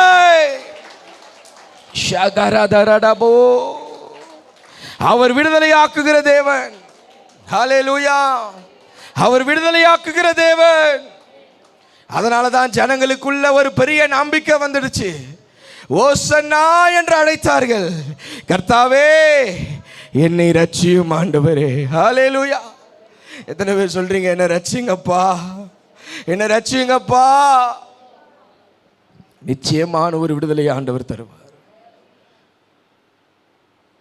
இன்று கண்ட எகிப்தியனை இனி நீ காண்பதில்லை. நம்புறவங்க நல்லா தலைக்கு மேல ரெண்டு கையை தட்டி, இன்று கண்ட எகிப்தியனை இனி என் வாழ்க்கையில நான் பார்க்க மாட்டேன். ஏனென்றால் என்னை ரட்சிப்பதற்காக ஒருவர் ஆயத்தமாகி என்னோடு கூட இருக்கிறார். ஹல்லேலூயா, ஹல்லேலூயா. என்னை ரட்சிங்க என்று சொல்லி கூப்பிடுறாங்க. அந்த தேசத்தில் ராஜா இல்லையா? இருந்தார். யாரு? பிலாத்து இருக்கிறார். யார் இருக்கிறா? அந்த தேசத்தை ஆளுகை செய்கிற ராஜா ஒருவன் இருக்கிறான். ஆனால் ஜனங்கள் அவனிடத்தில் போய் மன்றாடவில்லை. யாரிடத்தில் தான் மன்றாடினாங்க? இயேசுவினிடத்தில் தான் மன்றாடினாங்க. ஒருவேளை மனிதர்களை நம்பி இருக்கலாம். கர்த்தர் சொல்றார், அதெல்லாம் உடைச்சிடுங்க. இவர்கள் என்னை விடுதலையாக்குவார்கள் என்று நினைத்திருக்கலாம், முடியாது. அவர் ஒருவரால் மாத்திரமே விடுதலையாக்க முடியும். ஹல்லேலூயா. அவர் ஒருவரால் மாத்திரமே விடுதலையாக்க முடியும். ஏனென்றால் அவர் ராஜாக்களுக்கும் ராஜ்யங்களுக்கும் மேற்பட்ட தேவனாக இருக்கிறார். ஹல்லேலூயா. அவர் ஒருவரால் மாத்திரம்தான் விடுதலையாக்க முடியும். அவர் எருசலேமுக்குள் எருசலேம் ஜனங்களை விடுவிக்கிறவராய் அவர் உள்ளே வந்தார். இப்படி பாருங்களேன், சிலுவையில் மரிக்கும் போது அல்ல, என் அப்பா அந்த சிலுவைக்கு ஆயத்தப்படுத்தும் போதே அந்த கிரியையை அவர் செய்து கொண்டே வருகிறார். ஆமென். நான் இப்படி விசுவாசிக்கிறேன், அவர் சிலுவையில் மரித்ததினால் விடுதலை அல்ல, அவர் என்றைக்கு எருசலேமுக்குள் வந்தாரோ அன்றைக்கே ஜனங்களுக்குள்ள ஒரு பெரிய விடுதலை கர்த்தர் தந்துட்டார். என்றைக்கு இயேசுவை நம்முடைய இருதயத்தில் நாம் அழைக்கிறோமோ, என்றைக்கு அவரை நோக்கி நாம் மன்றாடி கொண்டு இருக்கிறோமோ, அன்றைக்கே கர்த்தர் நம்மை விடுதலையாக்க அவர் வல்லவர். அவரை நோக்கி கூப்பிட்டுட்டே இருங்க, இயேசுவே என்னை விடுதலையாக்குங்க, இயேசுவே என்னை விடுதலையாக்குங்க. மூன்றாவது, இயேசு எருசலேமுக்குள் அவர் யாராய் உட்பிரவேசிக்கிறார்? வாசிங்க அதே அதிகாரத்தில் 12வது வசனத்தை. போதுமானது. இயேசு தேவாலயத்தில் பிரவேசித்து. சொல்லுங்க, இயேசு. மூன்றாவது என்ன இங்க நடக்குன்னு சொன்னா, திரளான ஜனங்கள் அவரை சூழ்ந்து இருக்கிறாங்க. எவ்வளவு திரளான ஜனங்கள் அவரை சூழ்ந்து நிற்கிறாங்க. எவ்வளோ ஜனங்கள் என்று பார்க்கும்போது இது வேதமே இந்த ஜனங்களை குறித்து ஒரு அடையாளம் நமக்கு படுத்துகிறது. யோவான் 12:19 அந்த வசனத்தில் வாசிக்கும் போது அந்த பரிசேயர்கள் அவர் பின்பாக போகிற ஜனங்களை பார்த்து சில வார்த்தைகளை சொல்கிறாங்க. அப்போது அதை நீங்கள் படிக்கும் போதே தெரியும் அவர் பின்னாடி எவ்வளோ ஜனம் போகுதுன்னு. யோவான் 12:19 வாசிங்களேன். அப்போது பரிசேயர் ஒருவர் நோக்கி, இதோ உலகமே. அல்லேலூயா. எவ்வளோ பேர் போகிறாங்களா? உலகமே போதும். அந்த பரிசேயனுடைய பார்வையை பாருங்க. அப்போ எவ்வளவு கூட்டம் இருந்திருக்காங்க. இவ்வளவு ஜனங்களும் அவர்களுடைய இருதயத்தின் எண்ணம் என்ன தெரியுமா? ஆண்டவரே என்ன பண்ணுங்க, ரட்சிங்க, நீங்க தான் எனக்கு ராஜா, நீங்க தான் யாரு, எங்களுக்கு ராஜா, உங்களால் தான் எங்களை ரட்சிக்க முடியும். இவர்களுடைய எண்ணம் என்ன தெரியுமா? இவர் அப்படியே கொண்டு போய் இந்த கழுதையோடையே கொண்டு போய் எங்கே நிறுத்திடணும்? பிலாத்து அரண்மனையில் போய் நிறுத்திடணும். எங்கே நிறுத்திடணும்? பிலாத்து அரண்மனையில் போய் நிறுத்திடணும். ஏன்னா உலகமே அவர் பின்னாடி போகுது. அவ்வளோ திரளான ஜனங்கள். இவரால் தான் ஏன் விடுதலையாக்க முடியும்? ஏன்னா சில செய்திகளெல்லாம் கேட்குறாங்க. அவர் அற்புதம் செஞ்சார், 5 அப்பம் 2 மீன், அந்த கண் வந்துச்சு, அதெல்லாம் போச்சு. இங்கே பிரதானமாக என்ன சொல்லப்படுது தெரியுமா? அவர் உயிரோடு எழுப்பிட்டாரையா. மரித்து 4 நாட்கள் ஆன ஒரு சடலத்தை இவர் என்ன பண்ணிட்டாரு? இவரை தவிர்த்து வேற யாராலும் என்ன பண்ண முடியாது, ஒன்றும் செய்ய முடியாது. இவர் அப்படியே கொண்டு போய் அரண்மனையில் உட்கார வச்சுட்டு இவருக்கு யார் ஆயிடணும்? நம்பலாம், சீஷர்கள் ஆயிடணும். இவர் தான் எனக்கு ராஜா அப்படின்னு சொல்லி சொல்கிறாங்க. யூத அறிஞர்கள் சில புஸ்தகங்களில் அவர்கள் சொல்லும்போது, இந்த எருசலேம் போய் வந்த சில ஆட்களுடைய காரியங்களை நீங்கள் பார்க்கும்போது, இந்த எருசலேமை குறித்து அவர்கள் சொல்லும்போது, ஆண்டவர் இந்த பவனியாய் வரும்போது 2 வழிகள் பிரிகிறதாம். எத்தனை? லெஃப்ட் சைடு ஒரு வழி போதான், ரைட்டில் ஒரு வழி போதான். இந்த ஜனங்கள் எல்லாம் ஆண்டவர் எங்கே தெரியுமா கொண்டு போகணும்? ரைட் ஹேண்ட் சைடு கொண்டு போயிடணும்னு இருக்கிறாங்க, வலதுபுறம். ஏன்னா வலதுபுறம் போனால் என்ன வருமா? பிலாத்தினுடைய அரண்மனை. இவனுடைய எதிர்பார்ப்பெல்லாம் என்ன? இவரை நான் யாரை ஆக்கிடணும்? ராஜாவை ஆக்கிட்டு இவரால் தான் எங்களை விடுதலையாக்க முடியும் அப்படின்னு சொல்கிறாங்க. ஆனால் நம்ம ராஜா இருக்கார் பாருங்க, அவர் எதை சூஸ் பண்ணி போகிறாரு? லெஃப்டை தேர்ந்தெடுத்துட்டார். லெஃப்டை தேர்ந்தெடுத்து இங்கே போகிறாரு. எங்கே? தேவாலயத்திற்கு. அதை தான் வசன தெளிவாசி. இயேசு ஓசன்னா தாவீதின் குமாரனே அப்படின்லாம் கத்தனா பாருங்க. இதே ஆளு தான் அடுத்த 3 நாள் என்ன கத்துச்சு? இவனை சிலுவையில் அறையுங்கள். என்ன கத்துச்சு? இவனை என்ன பண்ணுங்க. ஏன் தெரியுமா? இதனால தான் இவங்களுடைய எதிர்பார்ப்பு என்ன? இவரை ஒரு அந்த சிங்காசனத்தில் அமர்த்திடணும். ஆனால் ஏன் அப்பா என்ன பண்ணிட்டாரு? அப்படியே டைவர்ட் ஆகி போகிறார். இதற்கு அர்த்தங்கள் இருக்குங்க. ஏன் ஆண்டவர் இந்த வழியை தேர்ந்தெடுக்கவில்லை? ஏன் ஆண்டவர் இந்த நாளில் அவர் தேவாலயத்திற்கு பிரவேசித்தார்? இங்கே நம்ம பார்க்கிறது தேவாலயத்தில் போயிட்டாருப்பா. இந்த வார்த்தையாக நம்ம வாசிச்சோன்னா என்ன நடக்கும்? அவர் உள்ளே போயிட்டாரு. விற்கிறவர்களே கல்லர் கோகரை ஆக்குறீங்களே, என் வீடு என்ன வீடு? ஜப வீடுன்னு ஆண்டவர் சாட்டை எடுத்து என்ன பண்ணார்? எல்லாரையும் அடித்தார். அதனால தான் அவர் சர்ச்சுக்கு போனாரா? இல்லை. there is a purpose. அவர் தேவாலயத்திற்குள் பிரவேசித்ததற்கான ஒரு நோக்கம் உண்டு. யூத கேலண்டரில் என்ன கேலண்டர்? யூத கேலண்டர். நம்முடைய கேலண்டர் இல்லை, அவங்களுக்கு அது வித்தியாசமான மாதங்கள் நாட்கள் எல்லாம் உண்டாகும். அந்த யூத கேலண்டர் முறைமையின்படி பார்க்கும்போது நீசான் மாதம், என்ன மாதம்? நீசான் மாதம் 15ஆம் தேதி பஸ்காவை ஆசரிப்பார்கள். எப்போ ஆசரிப்பாங்க பஸ்காவை? அது இஸ்ரவேல் ஜனங்களுடைய அந்த பாரம்பரியமாக அவர்கள் பஸ்காவை ஆசரித்து கொண்டே வராங்க. கொஞ்சம் கவனிங்க. எப்போ பஸ்காவை ஆசரிப்பாங்க இஸ்ரவேல் ஜனங்கள்? நீசான் மாதம் 15ஆம் தேதி பஸ்காவை ஆசரிப்பார்கள். ஆனால் இந்த பஸ்கா ஆசரிக்கப்படுவதற்கு இவர்கள் எதை கொண்டு போனோம்? ஆட்டுக்குட்டியை கொண்டு போனோம். எதை கொண்டு போனோம்? அந்த ஆட்டுக்குட்டி எப்படி இருக்கணும்னு சொல்லி வேதம் நமக்கு கற்றுக் கொடுக்கிறது. பலியிடுகிற ஆட்டுக்குட்டி பழுதற்றதாக இருக்கணும். எப்படி இருக்கணுமா? இந்த பலியிடுவதற்கு முன்பாக இந்த பழுதற்ற ஆட்டுக்குட்டியை இந்த ஜனங்கள் 5 நாட்களுக்கு முன்பாக கொண்டு போய் பிரதான ஆசார இடத்தில் அவர்கள் காட்ட வேண்டும். எங்கே காட்டணும்? எங்கே காட்டணும்? அதனால தான் ஆண்டவர் தேவாலயத்திற்கு போனார். இப்போ ஆண்டவர் எப்போ தேவாலயத்திற்கு போகிறாரு? நம்முடைய இப்போ நம்ம கேலண்டர் படி சொல்லுங்களேன். வெள்ளிக்கிழமை போகிறாரு. சரி, வெள்ளிக்கிழமை அவர் எங்கே அடிக்கணும்? சிலுவையில் அடிக்கணும். இன்றைக்கி எங்கே போகிறாரு? இன்றைக்கி ஞாயிற்றுக்கிழமையில் குருத்தோலை எடுத்துன்னு போகிறாங்க எல்லாரும் தேவாலயத்தில். 5 நாட்களுக்கு முன்பாக போகிறார். 15ஆம் தேதி நீசான் மாதம் 15ஆம் தேதி அவரை பஸ்காவை ஆசரிக்கணும். நீசான் மாதம் 10ஆம் தேதி பழுதற்ற ஆட்டுக்குட்டியை கொண்டு போய் யார் இடத்துல காட்ட வேண்டும்? ஆண்டவர் ஏந்திரமா போனார் தேவாலயத்திற்குள்ள. நான் பழுதற்ற ஆட்டுக்குட்டியாய் இந்த முழு ஜனங்களுக்காக மரிக்கப் போகிறேன் என்பதை குறித்து கர்த்தர் அப்போதே ஜனங்களுக்கு அவர் வெளிப்படுத்தி விட்டார். அல்லேலூயா.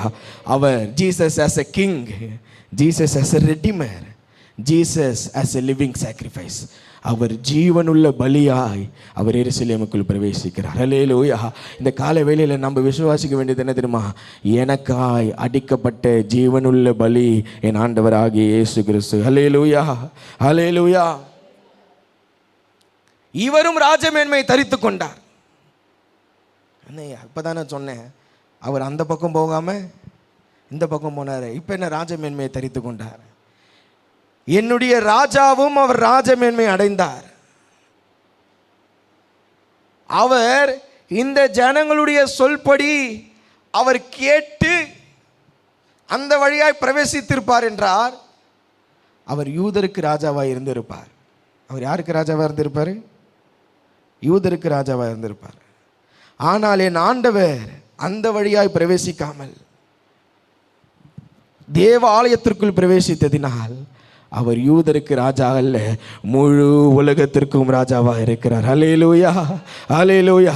முழு உலகத்திற்கும் நான் ராஜாவாய் மாற வேண்டும் என்பதற்காக, தன்னை பலியாய் ஒப்பு கொடுப்பதற்காக அவர் ஜீவ பலியாய் எருசலேமுக்குள் பிரவேசிக்கிறார். இந்த காலை வேளையில் இந்த ஞாயிற்றுக்கிழமை விசேஷமாய் ஆசரிக்கிற நாமக்குள் ஒரு எண்ணம் உண்டாக வேண்டும். எனக்காய் அடிக்கப்படுகிற ஜீவனுள்ள பலி அவர் என் ஆண்டவராகிய இயேசு கிறிஸ்து. அல்லேலூயா. வெற்றியின் பவனி இது. இது என்ன பவனி? வெற்றியின் பவனி அப்படின்னு சொல்லி உலகத்தில் சொல்லுவாங்க. ஏன்? இவர் கழுதையின் மேல் ராஜாவாய் ஏறி வருகிறார். அப்படி எண்ணம் என்ன? இவர் கழுதையின் மேல் வருகிறதுனால் இது வெற்றி பவனி இல்லைங்க. கழுதையின் மேல் வந்ததினால் இது வெற்றி பவனி அல்ல. ஆமென். கழுதையின் மேல் வந்ததினால் இது வெற்றி பவனி அல்ல. வெற்றி பவனி என்றால் எது தெரியுமா? வெற்றி என்ற வார்த்தை வேதம் எப்படி நமக்கு அழகாய் கற்றுக் கொடுக்கிறது. பவுல் அதை அழகாய் சொல்லுகிறார். ஆண்டவர் வெற்றி சிறந்தவர். எப்பொழுது அவர் வெற்றி சிறந்தவர்? கொலோசியர் நிருபம் 2வது அதிகாரம் 14, 15 ஆகிய அந்த 2 வசனங்களை வாசிக்கும் போது இந்த வெற்றியை கர்த்தர் அழகாய் நமக்கு காட்டுகிறார். கொலோசியர் 2வது அதிகாரம் 15, 14, 15 நமக்கு எதிரடையாகவும் கட்டளைகளால் நமக்கு விரோதமாகவும் இருந்த கையெழுத்தை குலைத்து அதை நடுவில் இருந்து எடுத்து சிலுவையின் மேல் ஆணி அடைத்து துரைத்தனங்களையும் அதிகாரங்களையும் முறித்து கொண்டு வெளியரங்கமான கோலமாக்கி அவைகளின் மேல் அவர் சிலுவையில் வெற்றி சிறந்தார். நல்ல கைதட்டி அப்பாவுக்கு ஒரு நன்றி தாங்களே. அவர் கழுதையின் மேல் வந்தது வெற்றி பவனி அல்ல, அவர் சிலுவையை சுமந்து வந்தார் அல்லவா, அதுதான் வெற்றி பவனி. அல்லேலூயா. அவர் சிலுவையை சுமந்ததுதான் வெற்றி பவனி. எதை சிலுவையில் ஏன் அதை வெற்றி என்று சொல்கிறார்கள்?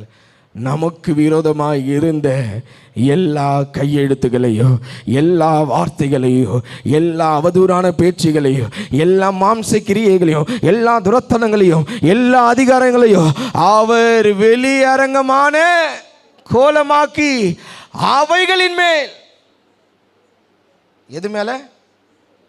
அவைகளின் மேல. நல்லா பக்கத்தில் கை கொடுத்து சொல்லுங்க. அவைகளின் மேல. எது மேல?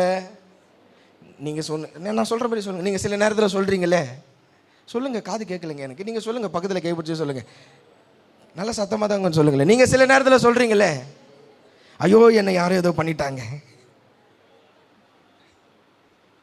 ஐயோ எனக்கு விரோதமாக ஏதோ பண்ணிட்டாங்க. அப்பா சொல்கிறாரு, அவைகளின் மேலே சிலுவையில் எங்க வெற்றி சிறந்தவரை நம்ம மறுபடியும் மறுபடியும் மறுபடியுமா அதே பேசி பேசி என்ன ஆக்கிடுறோம்? என்ன ஆக்கிடுறோம்? அவிசுவாசமே இங்கே தான் ஆரம்பிக்குது. ஆண்டவர் தெளிவாக சொல்லிட்டார், நமக்கு எதிரட இருந்த எல்லாவற்றையும் எடுத்து அதை நடுவில் இராதபடிக்கு எடுத்து சிலுவையின் மேல் இயேசு கையில் ஆணி அடிச்சாங்க. சிலுவையில் நம்புறவங்க மாத்திரம் ராமேன்னு சொல்லுங்களேன். என்னையா கேள்வின்னு கேட்குறீங்க நீங்கள்? சபைக்குள்ளே வந்து இயேசுவை சிலுவையில் ஆணி அடித்தாங்க, இதை நம்புறியான்னு கேட்குறேன். இயேசுவை சிலுவையில் ஆணி அடிச்சிட்டாங்க, நம்புறீங்களா? உங்கள் விசுவாச அளவு பார்த்தா எனக்கு கொஞ்சம் பயமாக இருக்குது. நம்புறவங்க ஒரு சத்தமாக ராமேன்னு சொல்லுங்கள். அவ்வளோதானா? சோத்திரம். நல்லா இன்னும் சத்தமாக ராமேன்னு சொல்லுங்களேன். இயேசுவை சிலுவையில் ஆணியில் அடித்தாச்சு. எத்தனை பேர் நம்புறீங்க? அந்த ஆணிலேயே என் சாபம் போயிடுச்சு, அந்த ஆணிலே என் தரித்திரம் போயிடுச்சு, அந்த ஆணியில் எனக்கு விரோதமாக எழுதப்பட்ட கையெழுத்து போயிடுச்சு, அந்த ஆணியில் எல்லா விதமான பொல்லாத மனுஷ கிரியை போயிடுச்சு, அந்த ஆணியில் எல்லா சாப கட்டு. நம்ம சொல்கிறோம்ல சில நேரத்தில், என்ன கட்டாது? செஞ்சா வேணதான் செய் வினை எல்லா கட்டும் எங்கே போயிடுச்சு? ஏன்னா அப்பா சொல்லிட்டார், அவைகளின் மேல் சிலுவையில் வெற்றி சிறந்துட்டாருங்க. ஹல்லேலூயா. அதனால தான் அவர் ஜீவபலியா எருசலேமுக்குள் வரார். நான் அதை இப்படி விசுவாசிக்கிறேன், அவர் எருசலேமுக்குள் பிரவேசிக்கும் போது என் அப்பா என் மேலே இருந்த சாபத்தை, என் மேலே இருந்த தரித்திரத்தை, என் மேலே இருந்த பாவத்தை எல்லாவற்றையும் அவர் ஏற்றுக்கொண்டு அவர் சிலுவையில் வெற்றி சிறந்திருக்கிறார். ஹல்லேலூயா. அவரே ராஜா, அவரே மீட்பர், அவரே ஜீவபலி. இந்த குருத்தொலை ஞாயிறில் நாம் அறிந்து கொள்ள வேண்டிய சத்தியம் என்ன தெரியுமா? என் இயேசு எனக்கு ராஜாவாயிருக்கிறார், என் இயேசு என்னை மீட்கிறவராயிருக்கிறார், என் இயேசு எனக்காய் மரித்த ஜீவபலியாயிருக்கிறார். ஹல்லேலூயா, ஹல்லேலூயா. ஜனங்களாம் நினச்சாங்க, இவர் எப்படியாவது கொண்டு போய் பிலாத்து அரண்மனையில் இவர் அமர வச்சுட்டு பிலாத்தை ஜெயிச்சிடணும். யாரை ஜெயிச்சிடணும்? ஆனால் என் அப்பா சொல்கிறார், ஹேய், நான் பிலாத்தை ஜெயிக்க வரல, நான் சாத்தானை ஜெயிக்க வந்திருக்கிறேன். அல்லேலூயா. நான் மனுஷனை ஜெயிக்க வரல, இந்த உலகத்தினுடைய அதிபதியை ஜெயிக்கும்படியா இந்த எருசலேமுக்குள் தேவன் அவர் பிரவேசித்திருக்கிறார். அல்லேலூயா. நம்புறவங்க மாத்திரம் நல்ல ரெண்டு கையை உயர்த்தி, எனக்கு விரோதமாக இருந்த எல்லா சாத்தானின் தந்திரமான கிரியைகளை அவர் சிலுவையில் வெற்றி சிறந்திருக்கிறார். அல்லேலூயா. ஆமென். தினமும் அறிக்கையிடணும். தினமும் என்ன செய்யணும்? அறிக்கையிடணும். கர்த்தர் வெற்றி சிறந்திருக்கிறார். இனி யாருக்கு அதிகாரம் இல்லை? சாத்தானுக்கு அதிகாரம் இல்லை. ஃபாதர் அழகாக ஒரு பாட்டு பாடினார், சாத்தானின் அதிகாரம் எல்லாம் என் இயேசு பறித்து கொண்டா. எத்தனை பேருக்கு அந்த பாட்டு தெரியும்? அந்த பாட்டு ஒரு நிமிஷம் பாடலாமா? அந்த கீபோர்டு வாசிக்கிறான்னு கொஞ்சம் வந்துடலாம். எத்தனை பேருக்கு இந்த பாட்டு தெரியும்? சாத்தானின் அதிகாரம் எல்லாம், அப்புறம் சிலுவையில் அறைந்து விட்டார், காலாலே. இதை பாடுற பெந்தேகோஸ்தே சபையார் யாரு சொல்லுங்க? நம்ம தான். ஆனா இதையே அவிசுவாசமாக்குற பெந்தேகோஸ்தே சபை யார் தான்? ஏன்னா இந்த பாட்டை பாடும்போது அப்படியே நமக்குள்ள ஆஹா ஆண்டவரே வெற்றி சிறந்துட்டார், நாளைக்கே எதனா ஒன்று ஆகட்டும், அப்படி கீழே விழுந்துட்டோன்னு நினைச்சிங்களா, ஆண்டவரே பிசாசு என்னை கீழே தள்ளிட்டு. நீங்க ஆண்டவர் வெற்றி சிறந்தார்னு விசுவாசிக்கிறீங்களா? இல்லை அப்படி விசுவாசிக்கிறோமா? அப்போ கீழே விழுந்தா பிரச்சனை யார்கிட்ட இருக்கு? என் காலு சரியில்லை, நான் கீழே விழுந்துட்டேன்.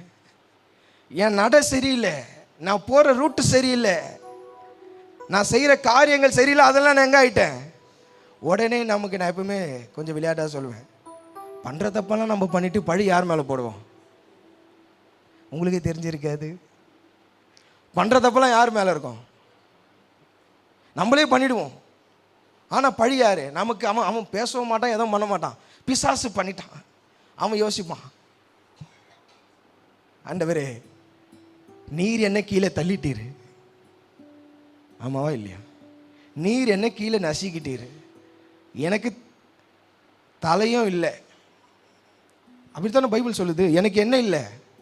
தலையே இல்லை, என்னால் பார்க்க கூட முடியாது, எனக்கு இருக்கிற கொஞ்சம் வாழு தான் இருக்குது, அதனால் நான் கொஞ்சம் வாழாக தான் இருக்கிறேன்.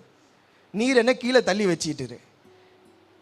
உண்மை ஏற்றுக்கொண்ட மனுஷன் எது நடந்தாலும் யார் மேலே பழி போடுறான்? இனி பழி போட மாட்டேன்றவங்க ஒரு ஆமேன்னு சொல்லுங்க. தோத்துறோம்.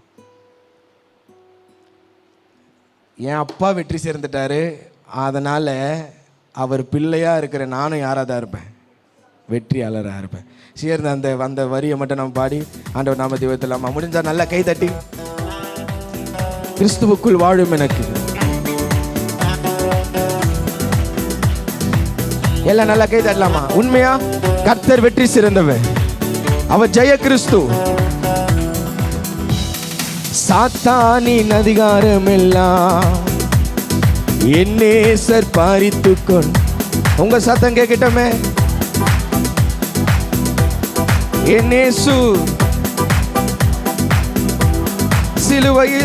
சிலுவையில் அறைந்து விட்டார், சிலுவையில் அறைந்து நல்ல அதிகாரத்தோடு காலாலே மிதித்து. ஆமென். இயேசு காலாலே, மறுபடியும் சொல்லுங்க, இயேசு காலாலே, இயேசு காலாலே. நல்லா கை தட்டி, பின்னாடி இருக்கிறவங்க எல்லாம் நல்லா கரங்களை தட்டி நல்லா சத்தமா சொல்லுங்க, இயேசு காலாலே மிதித்து விட்டார், இயேசு காலாலே மிதித்து. சிலுவையில் அறைந்து விட்டார், சிலுவையில் அறைந்து விட்டார். ஆமென் ஆமென். இயேசுவே இயேசு காலாலே. ஆமென். இயேசு காலாலே. கிறிஸ்துவுக்குள் வாழும் எனக்கு எப்போது எப்போது. நம்புறவங்க நல்லா சத்தமா சொல்லுங்களேன், எப்பொழுது வெற்றி வெற்றி உண்டு, வெற்றி உண்டு, வெற்றி உண்டு நமக்கு. ஹல்லேலூயா.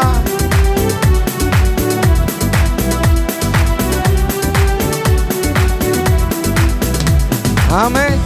எத்தனை பேர் சொல்றீங்க எனக்கு வெற்றி நிச்சயம்? ஏன்னா என் அப்பா ராஜா. ஹல்லேலூயா. என் அப்பாவால தான் மீட்கவே முடியும். என் அப்பா வெற்றி சிறக்க அவரையே கொடுத்துட்டார். இதையெல்லாம் தந்த அவர் இதை தராதிருப்பது எப்படி? அவரையே கொடுத்துட்டாரு, அவரையே கொடுத்துட்டாரு. அதற்கு மேலே என்ன அவர் கொடுக்கணும்? ஆமென். இந்த குருத்தொலை ஞாயிறில் நாம் அறிந்து கொள்ள வேண்டியது, என் ஆண்டவர் ராஜா, என் ஆண்டவர் மீட்பர், அவர் ஒருவரே ஜீவபலி. அடுத்தது ஒன்று சொன்னேன், என்ன ஐயா இப்போ தான் அடுத்ததே வரியா? சீக்கிரமாக அந்த குறிப்பு மாத்திரம் சொல்லி முடிச்சிடுறேன். நம்முடைய நோக்கம் என்னவா இருக்கணும்? What is my purpose on the palm? என்னுடைய நோக்கம் என்னவா இருக்கும்? இந்த குருத்தோலை ஞாயிறில் நாம் நிறைவேற்ற வேண்டிய நோக்கம் என்னவா இருக்கணும்? வெறும் குருத்தோலையை கையில் எடுத்துட்டு அல்லேலூயா தூதி மகிமை அப்படின்னு போகிறது இல்லை நோக்கம். நீங்கள் அநேக இடங்களில் பார்க்கும்போது, எல்லாருடைய அநேக திருச்சபைகளில் பார்க்கும்போது, அநேக பாரம்பரிய சபைகளில் பார்க்கும்போது என்ன கொடுப்பாங்க? என்ன கொடுப்பாங்க? குருத்தோலையை கையில் கொடுப்பாங்க. கையில் வாங்கி என்ன பண்ணணும்? நம்ம குருத்தோலை அல்லேலூயா தாவீதின் மைந்தனுக்கு. அவங்களாம் குருத்தோலை எங்கே வச்சாங்க சொல்லுங்களேன்? குருத்தோலை எங்கே வைக்கப்பட்டது? மரக்கிளைகளை உடைத்து அதை இன்னொரு சுவிசேஷத்தில் குருத்தோலை கையில் ஏந்தி எங்கே வச்சுட்டு போயிட்டான்? கீழே போட்டுட்டான். ஏன்னா அது மேலே அவர் நடந்து போவார். இன்றைக்கி சில இடங்களில் குருத்தோலையை வாங்கி நம்ம என்ன பண்ணுறோம்? அதில் வேற ஒரு சிலுவையை செஞ்சிடுவான். சோத்திரம். எதில்? எனக்கு அதை பார்க்கும்போது சில நேரத்தில் நான் யோசிப்பேன், மரக்கிளையை எங்கே பரப்பிட்டான்? அவள் தான் தாவீதின் குமாரனுக்கு ஓசனா என்று சொல்லி அது எங்கே போட்டாச்சு? நான் இது வசனங்கள்லாம் படிக்கும்போது சில நேரத்தில் யோசித்தேன், இவன் மரக்கிளையை மட்டும் போடலையே, இவன் வஸ்திரத்தெல்லாம் போட்டானே, இதெல்லாம் ஏன் ஃபாலோ பண்ண மாட்டாங்க? சும்மா அப்படி வேடிக்கையாக யோசித்தேன். குருத்தோலை ஞாயிறுன்னு சொன்னோம், எல்லாம் வீட்டிலேருந்து இருக்கிற புது ட்ரெஸ் எல்லாம் எடுத்துகிட்டு வாங்க, எங்கே போடு, வாசலில் போடு, தோத்திரம். இப்போ தான் வரேன் பிரசங்கத்துக்குள்ளே. நோக்கம் மாறிடுச்சு. என்ன மாறிட்டு? I am not against for palm, but I don't encourage. குருத்தோலை ஆட்டி கையில் அவன் போட்டான் பாட்டுன்னு போயிட்டான். ஏன் ராஜாவா வாயா? அவர் சொல்லிட்டாருப்பா, உனக்காகலாம் ராஜா வரமாட்டேன், உலகத்துக்காக நான் ராஜா வருவேன். இன்னைக்கு நிறைய இடங்களில் நடக்கல. நீங்களும் யாருன்னா வச்சுக்கிறத வச்சுங்க. ஆனால் அவள் தான் குருத்தோலையா, ஆண்டவர் வந்தாருப்பா, பவுனி வந்தார், ஒரு ரிமெம்பரன்ஸ், அதோடு முடிஞ்சிடுச்சு. நான் சில நேரத்தில் யோசிப்பேன், சில வீடுகளில் என்ன இருக்கும்? என்ன இருக்கும்? ஏன் விக்கிரக ஆராதனை இல்லைன்னு சொல்கிற நம்மளே வீட்டில் எதை கொண்டு போய் வைக்கிறோம்? அது விக்கிரகம். ஆமாம், குருத்தோலை வந்து சிலுவை வந்து என் வீட்டில் இருந்தால் என் வீட்டுக்கு யார் வந்துட்டா? நான் சொல்லுங்க அந்த வார்த்தையை, நீங்கள் அங்கேருந்து தான் எனக்கு வந்தது. என் நோக்கம் என்னவா இருக்கணும்? வாசிங்க 21:2 வாசிங்களேன். ஆ ஆ ஆ ஆ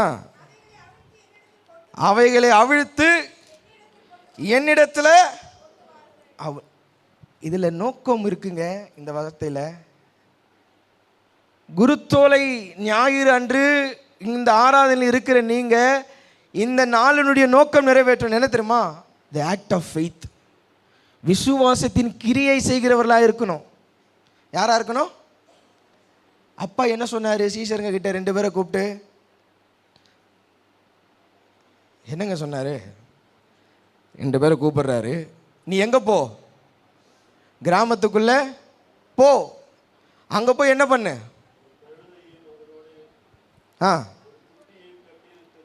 இதே மாதிரி ஆண்டவர் ஒரு இடத்துல ஒரு ஆளுக்கிட்ட பேசினார். 2 ராஜாக்கள் எடுக்கலாம் வேணாம், பஞ்சம் உண்டாயிட்டுப்பா, என்ன பண்ணுறதுன்னு தெரியல, நீ எழும்பி சாரேபாத்துக்கு போ, அங்கே யாரை வச்சுருக்கேன்?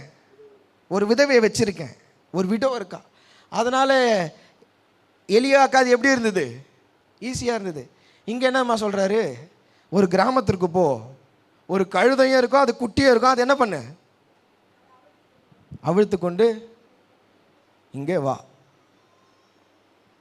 கொஞ்சம் அப்படியே கற்பனை பண்ணி பாருங்களேன். இப்போ திடீர்னு நான் சொல்கிறேன், எல்லோரும் எழும்புங்க, ஏஞ்சிடாதீங்க, சும்மா சொல்கிறேன், எல்லோரும் எழும்புங்க, எல்லாம் திண்டிவனம் பகுதி ஃபுல்லாக போங்க, யார் யார் வீட்டிலலாம் ஆடு மாடு கோழி வண்டி, இன்றைக்கி மாடு கோழியெலாம் இருக்கிறது இல்லை, அந்தம்மா அங்கே போமா, அங்கே ஒரு கார் நிற்குது பார், அங்கே ஒரு பைக்கு நிற்குப்ப, அதை கொண்டு வா. யாருன்னா கேட்டால் எங்கள் பாஸ்ட்டுக்கு அது வேணும்னு சொன்னார்னு சொல்லு. எத்தனை பேர் போக ஆயத்தம்? தேடியும் காணாதிருப்பாய் மாதிரி இருக்கு இங்கேருந்து. நான் யாருன்னா போவோமா சொல்லுங்களேன்? யாருன்னா போவீங்களா? ஒருவேளை எப்படி சொல்லலாம், விஜய் பாஸ்டர் இங்கேருந்து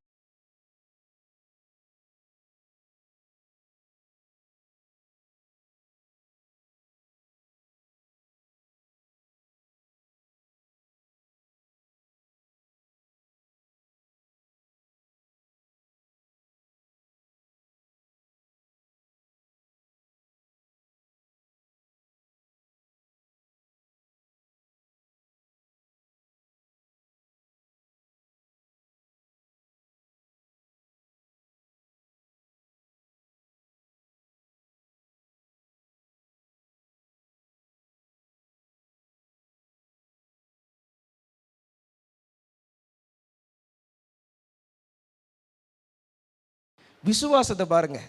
அவர் ஒரு வார்த்தை சொன்ன உடனே அவருடைய வார்த்தைக்கு விசுவாசித்து கீழ்ப்படிந்தார்கள். அல்லேலூயா. இன்றைக்கு சில நேரத்தில் சொல்றோம், ஊழியத்திற்கு போங்க, அந்த கிராமங்களுக்கு போங்க, அங்க கர்த்தர் நமக்கு ஆத்மாவை வைத்திருக்கிறா சொல்லும்போது இங்கிருந்து யாரு வருவா?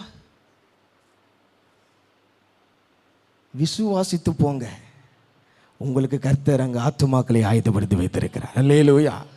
இந்த நாட்களில் நீங்கள் நம்ப வேண்டியது, உங்களுடைய நோக்கம் என்ன தெரியுமா? உங்களுடைய வாழ்க்கையில் தேவன் மேல் இருக்கிற விசுவாசத்தின் கிரியை வெளிப்படுத்த வேண்டும். எந்த வார்த்தையும் கேட்கல. நீங்க மற்ற சுவிசேஷத்தெல்லாம் வாசிக்கும் போது அதை அவுக்கும் போது ஒருத்தன் வந்து கேட்பான், குட்டியை ஏன் அவுக்குறீங்க? மத்தையில் அவர் தெளிவா இல்லை. நீங்க மற்ற மார்க்கு லூக்கா அதெல்லாம் வாசிங்களேன்.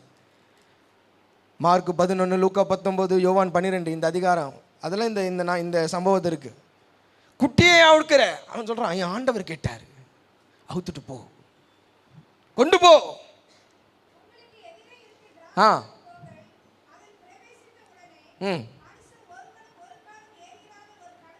அங்க பாருங்க, இதுல வேற ஒரு ட்விஸ்ட் வைக்கிறாரு பாருங்க. இதுல யார் ஏறி இருக்க கூடாது? ஒரு நாளும் அவன் எத்தனை கழுதையை தேடி இருப்பானோ, யாரை போய் பார்த்துருப்பானோ. ஏங்க என்னைக்காச்சும் நம்ம பார்த்தா தெரியுமா இது யாரும் ஏறாததுன்னு? ஓனர்கிட்டேயும் போய் கேட்க முடியாது. நீங்கள் அப்படி அந்த வசனங்களை அப்படி யோசித்து பார்க்கணும். அவன் எவ்வளோ விசுவாசமாக கிரியை செய்கிறான் பாருங்க சீஷன். இன்றைக்கி நமக்குள்ளே அந்த விசுவாசம் இருக்கா? கர்த்தர் ஒரு வார்த்தை சொல்லும்போது நாம் முற்படுறோமா செயல்பட? ஆண்டவன் நம்ம இடத்துல ஒரு வார்த்தையை நீ செய் என்று சொல்லும்போது, இதை நடப்பு என்று சொல்லும்போது நமக்குள்ள அந்த விசுவாசம் கிரியை செய்கிறதா? கிரியை இல்லாத விசுவாசம் செத்தது. ஐயோ இது எப்படி நடக்கும்? நமக்குள்ள முதல்ல வர கேள்வி என்னதானா? நான் சில நேரங்களில் அப்படியே கொஞ்ச நாள் அப்படியே யோசிச்சுட்டே வரேன். சில ஆட்களுங்கிட்ட தான் பேசும்போது எடுத்த உடனே நெகட்டிவாக தான் பேசுகிறான். எப்படி? நான் சில ஆட்களுங்க அப்படி யோசித்தேன், உலகத்து ஆட்கள் எல்லாம் எப்படி ஆயிட்டாங்க தெரியுமா? எதிர்மறையாக தான் சிந்திக்க ஆரம்பிச்சிட்டாங்க. எப்படி சிந்திக்க ஆரம்பிக்கிறாங்க? மேக்சிமம் இதை செஞ்சிடலாம் பாடு, இருங்க பொறுமையாக செய்வோம், திடீர்னு என்ன ஆயிடுச்சுன்னா என்ன பண்ணுறது? எடி எதனா அது எதனா ஆகும்னு ஏன் விசுவாசிக்கிற? செய்யலான்னு சொல்லு. அப்போ இந்த சீஷர்களுக்குள்ளே இருந்ததை பாருங்கள். இவனோட நோக்கம் என்ன தெரியுமா? கர்த்தர் சொன்னார், நான் விசுவாசிக்கிறேன். ஹல்லேலூயா. நம்முடைய வாழ்க்கையில் விசுவாசம் கிரியை செய்ய வேண்டும். இந்த குருத்தோலை ஞாயிறு அனுசரிக்கிற நீங்கள், ஒருவேளை நீங்கள் யாருன்னா குருத்தோலை வாங்கி வச்சுருந்தீங்கன்னா அது உங்களுக்கு. வெறும் குருத்தோலை ஞாயிறுப்பா, குருத்தோலை வச்சுட்டேன்ப்பா, அதனால் ஒசன்னா ஜெயமேன் பாடிட்டு போயிட்டேன், அதனால் இல்லை. இந்த ஞாயிற்றுக்கிழமையில் வந்து ஆண்டவரை ஆராதிக்கிற நீங்கள், உங்களுக்குள் ஆண்டவர் வெளிப்படுத்த வேண்டிய கிரியை என்ன தெரியுமா? ஆண்டவரை முழு மனதோடு விசுவாசிக்கணும். ஆபிரகாம் விசுவாசித்தான், அது அவனுக்கு நீதியாக எண்ணப்பட்டது. சீஷர்களுடைய விசுவாசத்தை பாருங்க. எங்க போறன்னு தெரியாது, யார் வீட்டில் போய் கழட்டுவான்னு தெரியாது, அவன் அடிப்பானான்னு தெரியாது, அவன் திட்டுவானான்னு தெரியாது, அவன் என்ன செய்வான் தெரியாது. ஆனால் அவர் சொல்லிவிட்டார், நான் செய்து விடுவேன். ஹல்லேலூயா. எத்தனை பேர் அந்த நிலையில் இருக்கீங்க? ஆமென். கர்த்தர் பார்ப்பார். இரண்டாவது, the purpose, நோக்கம் என்னென்று பார்க்கும்போது மார்க்கின் சுவிசேஷம் 11வது அதிகாரம் 4வது வசனத்தை வாசிங்களேன்.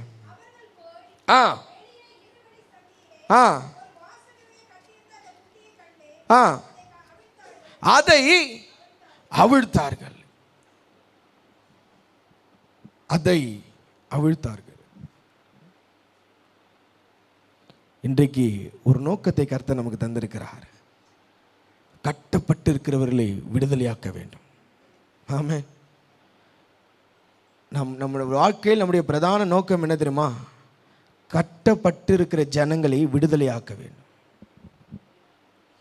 They went, அவர்கள் சென்று கட்டப்பட்டிருந்த கழுதையை அவர்கள் என்ன பண்ணாங்க? அவிழ்த்தார்கள். இன்றைக்கு அநேக ஜனங்கள் ஆண்டவரை அறியாது கட்டப்பட்டிருக்கிறார்கள். ஆமென். இன்னும் அநேக ஜனங்கள் போராட்டத்தில் கட்டப்பட்டிருக்கிறார்கள். இன்னும் அநேக ஜனங்கள் கட்டப்பட்ட நிலையில் இருக்கிறார்கள். இன்றைக்கு கிறிஸ்தவர்களாகிய நம்முடைய நோக்கம் என்ன தெரியுமா? கட்டப்பட்ட ஜனங்களை விடுதலையாக்கணும். ஆமென். பக்கத்தில் கை கொடுத்து சொல்லுங்க, கட்டப்பட்டால விடுதலையாக்க வேண்டியது தான் பிரதான நோக்கம். ஹல்லேலூயா. முதலாவது விசுவாசத்தின் கிரியை செய்தோம். ரெண்டாவது கட்டப்பட்ட ஜனங்களை என்ன பண்ணாங்க? விடுதலையாக்கினாங்க. மூன்றாவது மத்தேயு 21வது அதிகாரம் 10-11 வசனங்களை வாசிங்களேன். ஆ ஆ போதும். இங்கே பாருங்களேன், அவர் எருசலேமுக்குள் பிரவேசிக்கையில் நகரத்தார் யாவரும் ஆச்சரியப்பட்டு, எத்தனை ஜனங்கள் ஆண்டவர் பின்னாடி போனாங்கன்ட்டு வசனம் சொல்லுது? உலகமே போதான். எப்படி? உலகமே போது, உலகத்து அவ்வளோ ஜனம் போகுது. ஆனால் அந்த ஜனத்துலேயும் இங்கே யார் இருக்கிறா? இவர் யார் என்று அவ்வளவு திரள் கூட்ட ஜனத்திலையும் ஆண்டவரை அறியாத ஆட்கள் இருந்தாங்க. ஆமே. நான் வேற எந்த சம்பவத்திலேருந்து இன்னைக்கு நான் பேசலை. இந்த பவனியிலிருந்து தான் நான் பேசிட்டு இருக்கேன். விசாரிக்கிறாங்க. நல்லா புரிஞ்சுங்க, உலகமே இருக்கு. உலகத்தில் இன்னும் ஆண்டவரை அறியாத ஆட்களும் வாழ்ந்து கொண்டிருக்கிறார்கள். அடுத்த வசனம் வாசிங்க.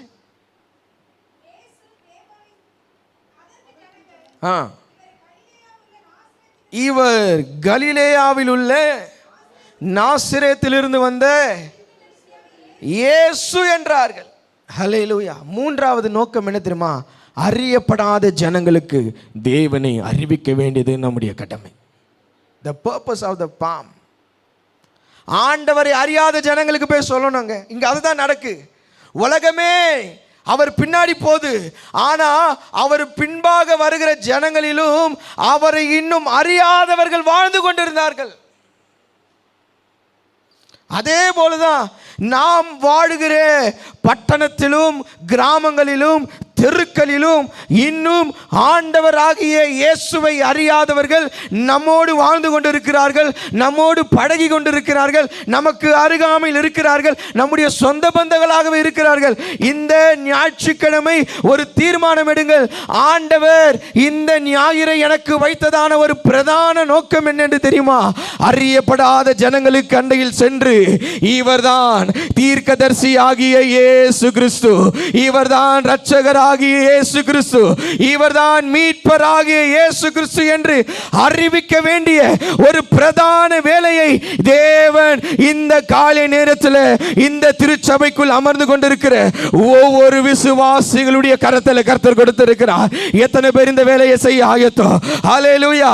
ஆண்டவர்கிட்ட ஜெபம் பண்ணுங்க. ஆண்டவரே, நீர் வந்ததான இந்த பிரதான நோக்கத்தை நான் நிறைவேற்ற, அன்று உமக்கு பின்வந்து ஜனங்கள் இன்னும் அநேகர் உம்மை அறியாமலே இருந்தார்களே, அவர்களுக்கு ஒரு கூட்ட ஜனங்கள் இவர் இயேசு என்று அறிவித்தது போல இன்று ஆண்டவரை அறியாத ஜனங்களுக்கு இவர்தான் மேசியா, இவர்தான் இரட்சகர், இவர்தான் இயேசு என்று அறிவிக்க கர்த்தர் எங்களை ஆயத்தப்படுத்துவீராக.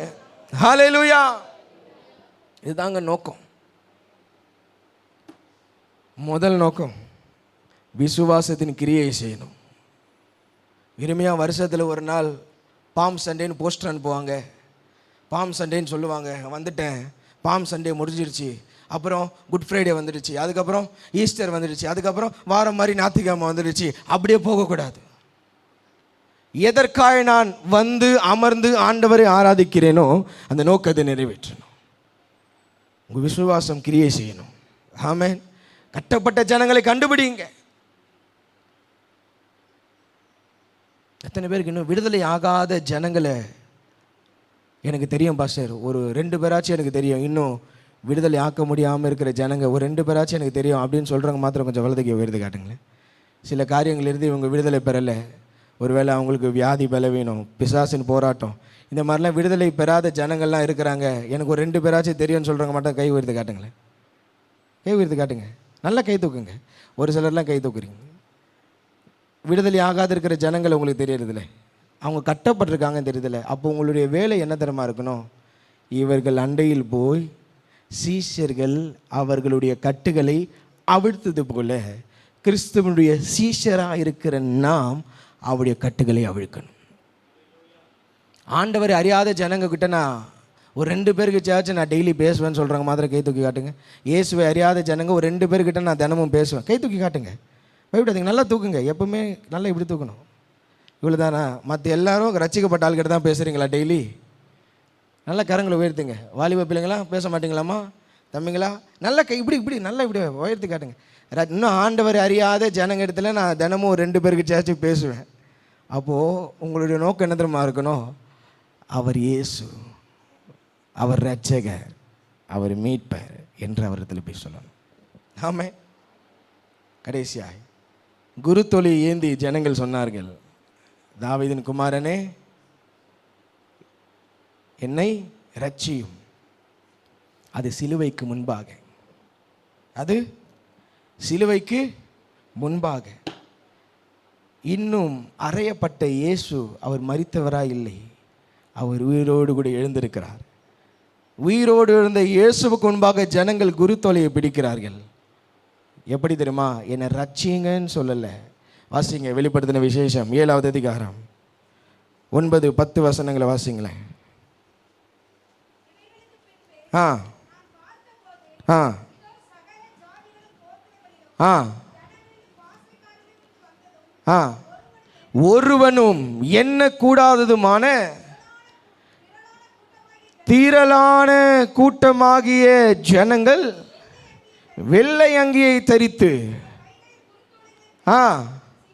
சிங்காசனத்தில் முன்பாகவும் ஆட்டுக்குட்டியானவருக்கு முன்பாகவும் நிற்க கண்டேன்.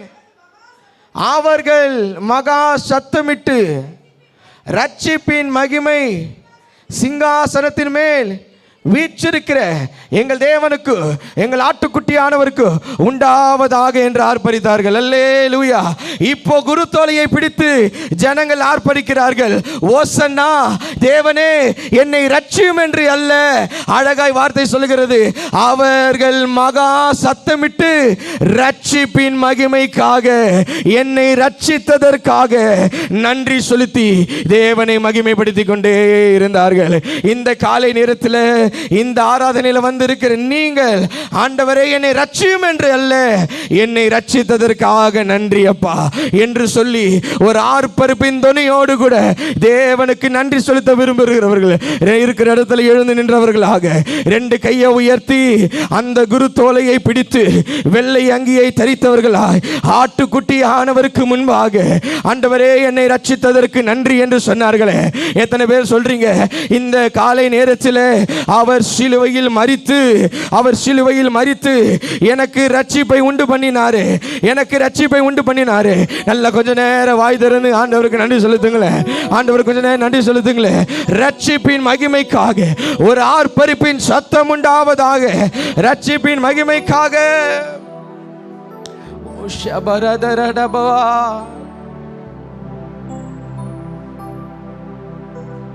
நன்றி செலுத்துகிறோம் ஆண்டவரே. ஒரு பிரதான நோக்கம் வெறுமனா வந்து கடந்து போனோம் என்று அல்ல. ஆண்டவருடைய பிரதான நோக்கம் என்ன தெரியுமா?